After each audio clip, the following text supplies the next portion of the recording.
Perkenalkan, saya Clara Grace Viola dengan nomor NIM 2023444026 dari mahasiswa STP Sahid Surakarta. Pada kesempatan ini saya akan mempresentasikan UTS Manajemen Ekowisata dengan judul Ekowisata Hutan Mangrove Tapak Semarang. Semarang memiliki banyak tujuan wisata yang menarik. Salah satunya adalah hutan mangrove Tapak yang terletak di Desa Tapak, Kelurahan Tugurejo, Kecamatan Tugu, Semarang. Butuh waktu perjalanan 15 menit dari Kalibanteng ke arah barat atau ke arah timur jika dari Terminal Mangkang. Sejak tahun 1990-an, penduduk Tapak, Kelurahan Tugurejo, Kecamatan Tugu, Kota Semarang, mengalami permasalahan lingkungan. Desa yang terletak di pesisir pantai utara ini mengalami abrasi pantai, intrusi yang menyebabkan air sumur menjadi payau, banjir, dan pencemaran Kali Tapak oleh limbah industri. Masalah lingkungan tersebut berdampak negatif pada kondisi sosial ekonomi penduduk Tapak yang sebagian adalah petani tambak. Akibatnya, tambak yang semula produktif hampir tidak bisa berproduksi sama sekali. Prihatin dengan kondisi lingkungan desanya, penduduk setempat berupaya menyelamatkan lingkungannya dengan dimotori oleh kelompok tani tambak Desa Tapak yang bernama Sidorukun dan perkumpulan pemuda peduli lingkungan Tapak yang menyebut dirinya Perenjak. Mereka melakukan upaya konservasi lingkungan.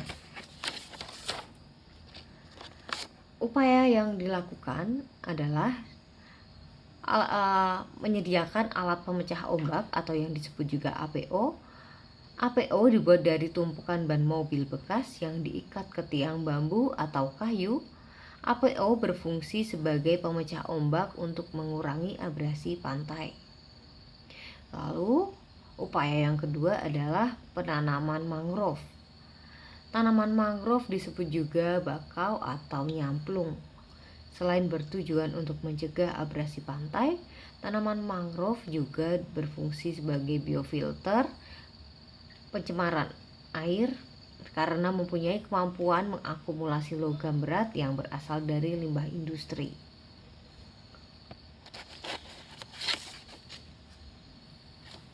Selain bermanfaat untuk melindungi ekosistem lingkungan, mangrove Tapak juga memiliki fungsi pariwisata. Ada beberapa jenis mangrove yang ditanam di sini, di antaranya adalah jenis Avicennia marina, Rhizophyra mucronate, Exoecaria agaloka, dan Psilocarpus mucolensis. Di balik fungsinya untuk mencegah abrasi air laut, ternyata hutan mangrove Tapak ini menarik wisatawan yang hendak berkunjung. Kawasan hutan mangrove Tugurejo merupakan habitat yang baik bagi berbagai jenis fauna, terutama jenis burung air. Pada kawasan ini terdapat 447 individu dari 38 spesies burung dari 21 family dan 10 ordo atau bangsa. Kita dapat dengan mudah melihat beberapa jenis burung yang melakukan berbagai aktivitas seperti belibis batu, kuntul besar, dan sebagainya. Pengelolaan yang berkelanjutan dan pendekatan ramah lingkungan menjadikan mangrove Tapak sebagai tempat yang ideal bagi pengunjung yang ingin mengeksplorasi keindahannya. Ada banyak atraksi yang disuguhkan dari ekowisata ini, diantaranya adalah spot foto yang instagramable. Lalu para wisatawan juga dapat menjelajahi kawasan hutan mangrove menggunakan perahu. Serta para wisatawan juga dapat mengunjungi Pulau Tirang yang memiliki keindahan pantai. Ekowisata mangrove Tapak menawarkan beragam kegiatan dan atraksi yang mengedepankan edukasi dan konservasi. Wisatawan juga dapat berkesempatan untuk berpartisipasi dalam penanaman mangrove. Masyarakat terlibat langsung sebagai pemandu wisata susur sungai, serta berperan sebagai instruktur pada proses penanaman mangrove itu sendiri.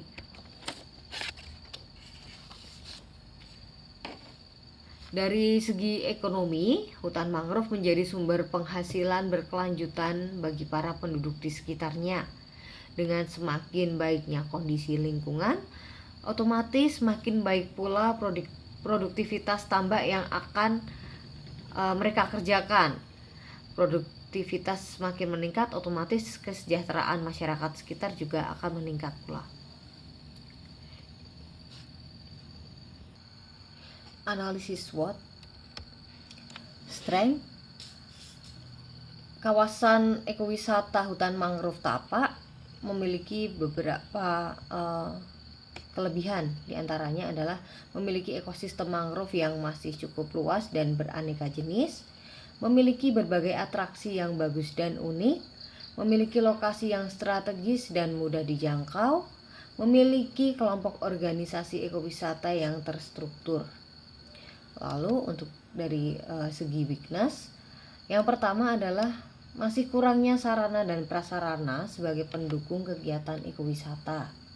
Yang kedua, kurang aktifnya kelompok organisasi wisata.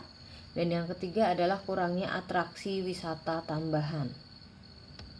Dari segi opportunity, yang pertama, support dari pemerintah terkait ekowisata.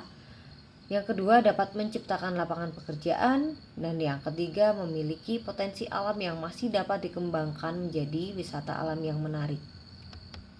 Lalu dari segi threat, yang pertama adalah banjirop. Banjirop ini adalah menjadi agenda tahunan yang belum bisa teratasi hingga sekarang.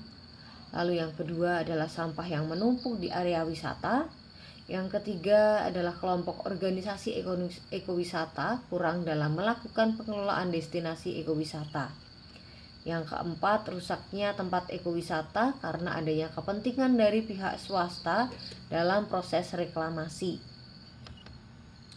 Lalu ada pun strategi yang dapat kita lakukan. Yang pertama adalah strategi SO.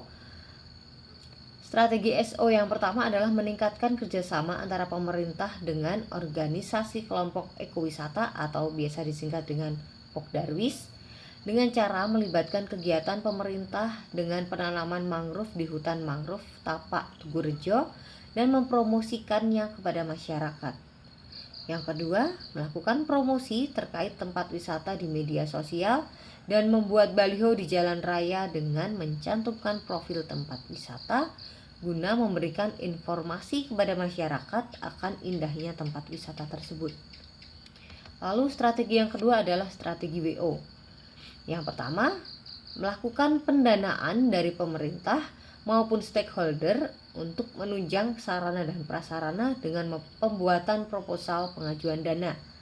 Yang kedua adalah pemerintah memberikan pelatihan terkait kepariwisataan kepada organisasi kelompok. Lalu strategi yang ketiga adalah strategi ST. Yang pertama, pembuatan tanggul untuk mencegah rob. Lalu yang kedua adalah bergotong royong melakukan kegiatan pembersihan secara rutin. Yang ketiga, meningkatkan pengetahuan masyarakat akan fungsi dan jenis-jenis tanaman mangrove sehingga akan mendapatkan nilai lebih di mata masyarakat. Yang keempat, pembuatan sarana yang bersifat informatif kepada wisatawan untuk menjaga kawasan wisata. Strategi yang terakhir adalah strategi WT. Pelaksanaan kegiatan untuk pengembangan sarana dan prasarana dengan melakukan perbaikan akses di area ekowisata, penambahan toilet umum, serta penambahan alat kebersihan.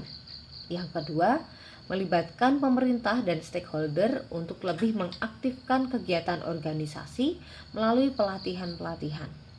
Lalu yang ketiga adalah memberikan edukasi terkait fungsi mangrove untuk kelangsungan lingkungan hidup dan meningkatnya ekonomi masyarakat.